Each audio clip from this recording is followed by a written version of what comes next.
साहेब स्वतः तिथे आले होते.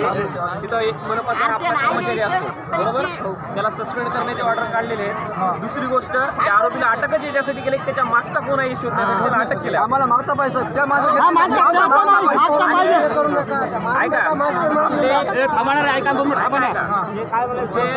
पण तिथे आले होते, सगळे नेते आले होते.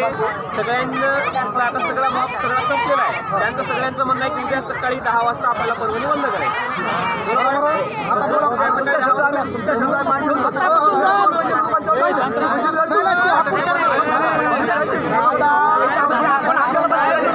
सायंकाळी 4:30 ते 4:45 आसपास परभणी शहरामध्ये डॉक्टर बाबासाहेब आंबेडकर यांच्या पुतळ्याच्या परिसरामध्ये जी सिंबॉलिक संविधान पुस्तिका आहे, ती सिंबॉलिक संविधान पुस्तिका एका व्यक्तीने काढून खाली टाकली.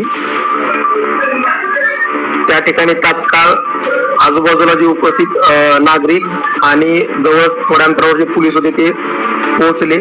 त्यांनी त्या व्यक्तीला ताब्यात घेतलेला आहे.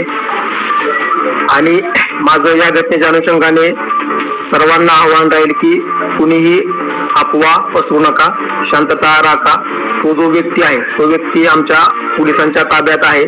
त्याच्यावर प्रचलित कायद्यानुसार आम्ही गुन्हे दाखल करणार आहे. आणि माननीय जिल्हाधिकारी सरांनी त्या ठिकाणी भेट दिलेली आहे आणि प्रशासनाच्या मार्फत ही सिंबॉलिक संविधान पुस्तिका जशी आहे तशी बसवून देण्यात येणार आहे. तरी सर्वांना परत एकदा मी आवाहन करतो की शांतता राखावी आणि कोणतीही अफवा पसरू नका. धन्यवाद.